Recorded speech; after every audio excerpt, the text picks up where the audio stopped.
Olá, nerds, geeks e afins! Estamos todos aqui salvadores para o 7º episódio da série Arcane, na Netflix. Piltover looks vulnerable.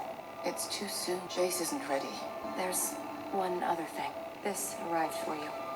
Pois bem, pessoal, começamos então a conclusão aqui da primeira temporada da série com o seu terceiro ato.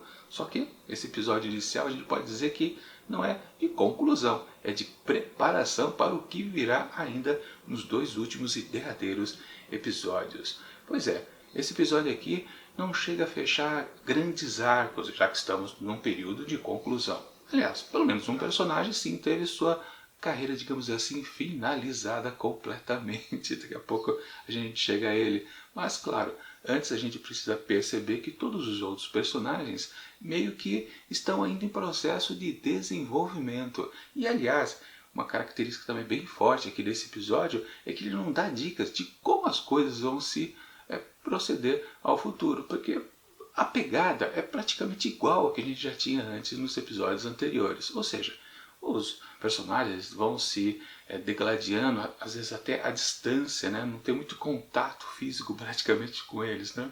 Onde cada qual em seu canto vai se desenvolvendo, mas no fundo, nós não sabemos onde que tudo isso vai parar. E claro, só tem mais 2 episódios para uma conclusão, digamos assim, bombástica, cheio de ação e muitos efeitos para lá e para cá. E lembrando, né?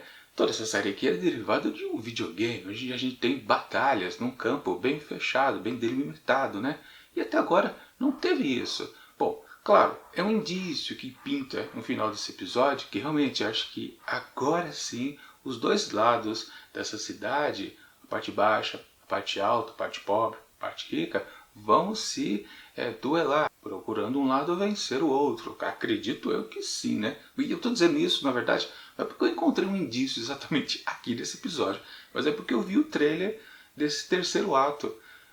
E aí sim, numa cena ou outra que eu vi lá, naquele trailer, que eu posso dizer, parece que eles estão com armaduras assim, lá, e parece que vai pintar uma briga. Tá faltando isso realmente aqui na série. Bom, mas enfim, né? O que temos por aqui logo de saída?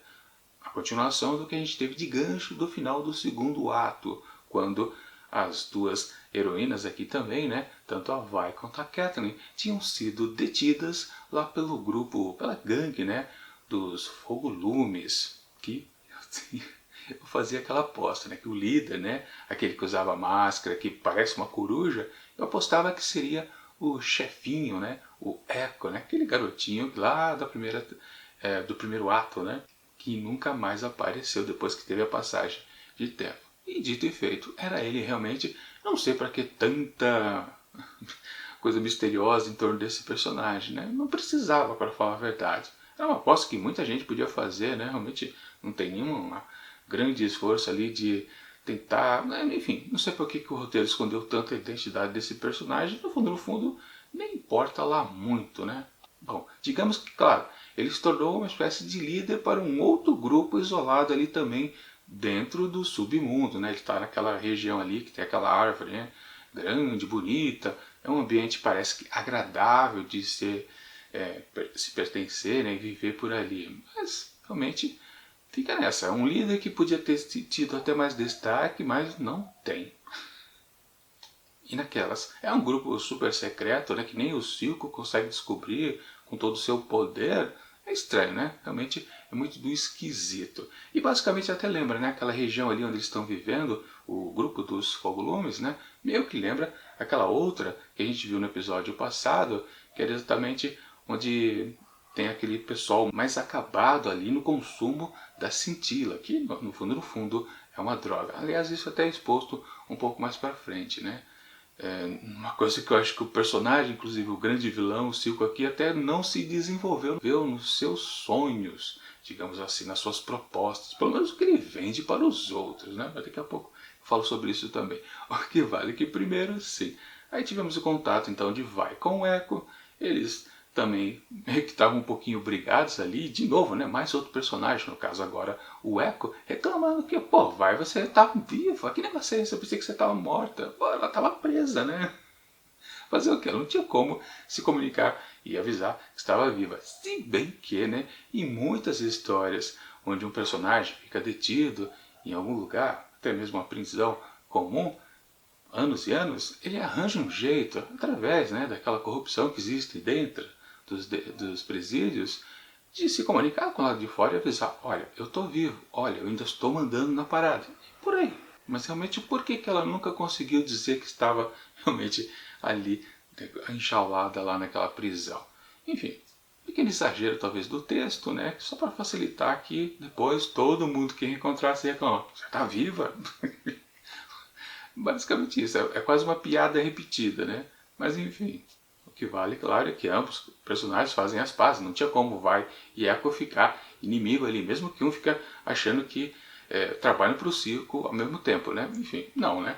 E o importante que decorre também desse encontro dos dois, que finalmente se entende para que a Katniss estava ali na sua missão super secreta, né? Por que Vai resolve sair da cadeia, enfim, aquelas coisas. Uma procurando a irmã, a outra querendo descobrir o paradeiro lá das gemas. Não necessariamente da gema, né? Porque ela apareceu a gema por ali, né? Afinal de contas, a Katniss estava pesquisando mais a respeito daquela explosão que teve, aquele atentado que teve, né? E que foi roubado, claro, algumas coisas, mas não necessariamente ela estava atrás ali daquela esfera bem polida, super poderosa, que serve, claro, para produzir armamento. Mas também num movimento meio esquisito, né? O Echo topa e devolver justamente lá a esfera para a pessoa importante lá do concerto, que claro, é o Jace. Mas bom, enquanto isso, temos a Jinx ainda na sua tortura mental, conversando com aquelas vozes, né? Que nesse episódio aqui, meio que, acho que define mais, né? Antes eu ficava em dúvida, quer dizer, eu nem tinha pensado no assunto, para falar a verdade. Mas aqui meio que parece certo que as vozes que ela ouve, na verdade são os dois amigos mortos, o Milo e o Dagler, não lembro, nunca decorei o nome do outro, né? Mas enfim, é os dois que ficam lá falando com ela, né? Entre aspas, na verdade, é pura loucura dela. E ela está realmente com ciúme da sua irmã, um ciúme completamente doentio que depois fica mais caracterizado ainda na sessão final aqui, onde tem a parte da ação. E claro, ela também vai ter um tete-a-tete com o Silco, né, para jogar na cara dele que também ele tá traindo ela, mas na verdade os dois, é aquela coisa, ninguém sabia que Vai estava vivo, o único que sabia era o Marcos. E esse elemento realmente foi muito utilizado mais de uma vez, né? Pô, você tá viva, eu vou ficar de mal com você. Mas, de novo, ok, serve para dar uma certa tensão para a história, né? E conflito entre os personagens. Mas é uma coisa que logo se dilui, porque não interessa, né? O fato dela estar viva só se descobriu agora, mas isso não resulta num grande e definitivo rompimento entre as partes. Não mesmo, né? Bom, e falando nisso, né? Silco e Jinx continuam ainda unidos do mesmo jeito, porque ele consegue meio que dobrar ela e falar, não, ela não veio por tua causa. Isso era verdade, ela veio por causa dela. Ela veio porque estava em associação ali com a Defensora, e somente isso, né? Fez a cabecinha dela e funcionou. Bom, é fácil, né?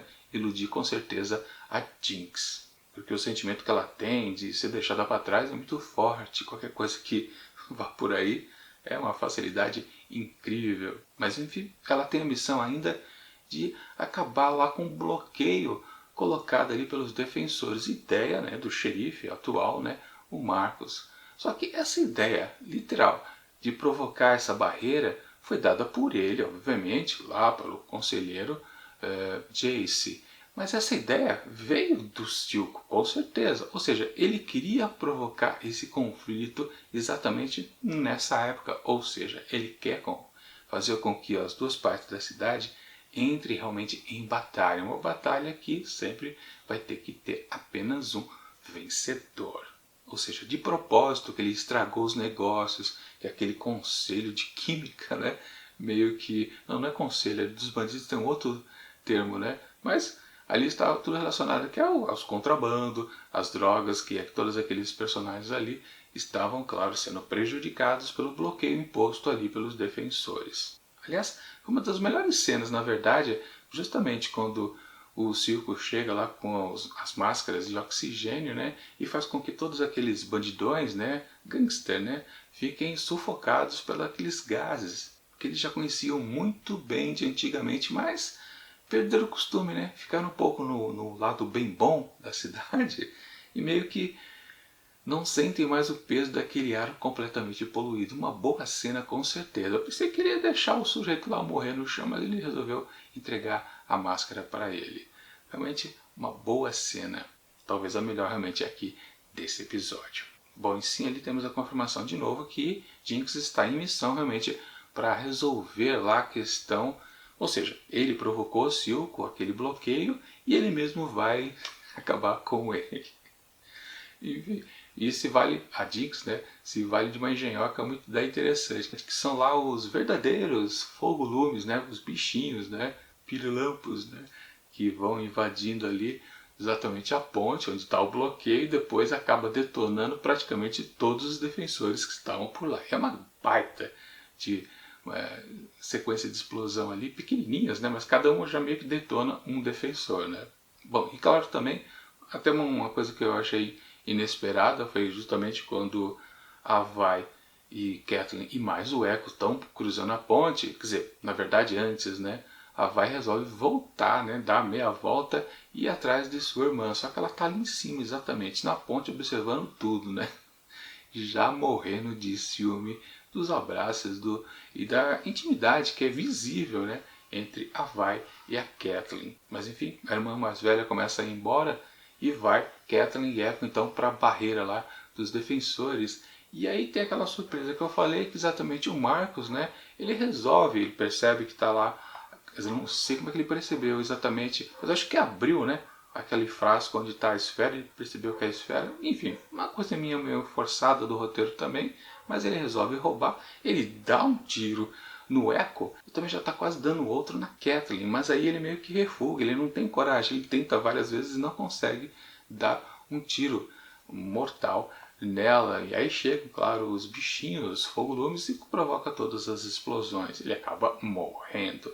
Esse é o arco que foi finalizado com certeza aqui entre todos os personagens. Os outros, como eu disse, ainda está tudo em aberto. A gente não sabe o que vai acontecer com nenhum deles. E sim, ainda tivemos outro momento de tensão, de ação também, que era o confronto, aí sim, de Echo contra a Jinx. Que foi uma coisa curiosa, né? Antes do confronto teve um pré-confronto, né? Que foi aquela animação diferenciada, né? Que também aconteceu no começo do episódio, onde teve um rapzinho ali apresentando o personagem, né? Dando destaque a ele. E eu confesso que eu não entendi direito para que eles se valeram desse recurso gráfico completamente distinto do perfil da série, né? Não sei. E gozado que justamente na cena do embate entre os dois, do Echo contra a Jinx, essa animação diferente, ela tem todo o processo, tem os tiros para cá, o ataque, né? E depois no real também acontece a mesma coisa, super do esquisito. Mas enfim, Echo domina a situação, tá socando bastante a Jinx, mas aí ela aparece com uma das suas típicas bombinhas e explode. Uma baita de uma explosão quase tão grande quanto os pequenos fogo-lumes haviam provocados em todos os defensores minutos antes, né?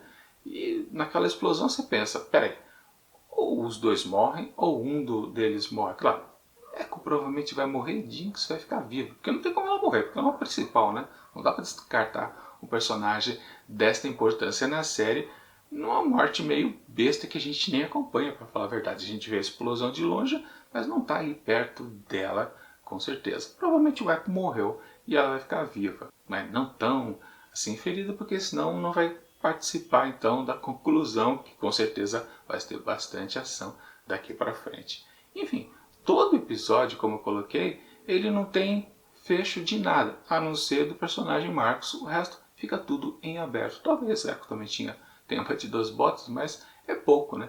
Ou seja, somente um episódio de preparação para o começo da conclusão. Nada mais do que isso, esse 7º episódio. Portanto, para ele, eu atribuo... Ah não, peraí, tem mais coisa para falar ainda. Já estava me esquecendo, caramba, dos outros personagens, né? É que também foi tão pouca coisa que realmente eu até esqueci.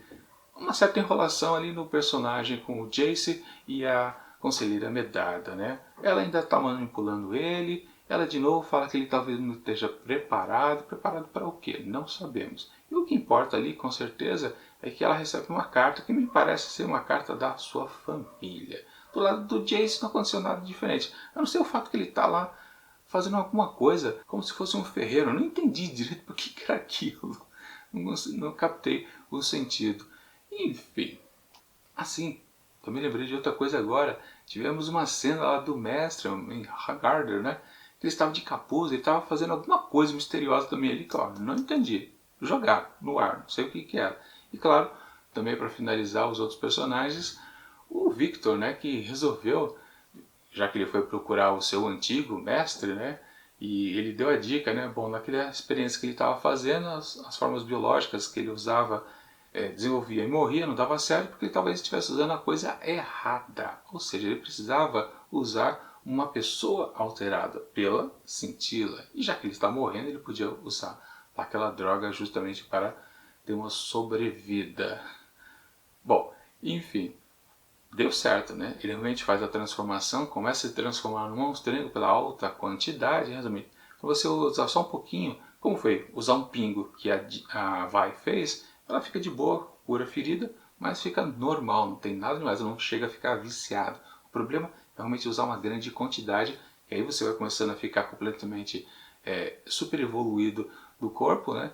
Mas ele faz o uso da substância e o sangue desse monstrengo começou a nascer nele, vai lá para o núcleo X. E do que vai acontecer ali também não sabemos. Tudo está projetado para frente, mas a gente não sabe direito para onde vai. É o tipo realmente desse episódio que é só de preparação. Portanto, agora sim, para o 7º episódio aqui, eu atribuo apenas 3,5. Eu realmente não fiquei empolgado com este episódio aqui. Fazer o quê? É isso.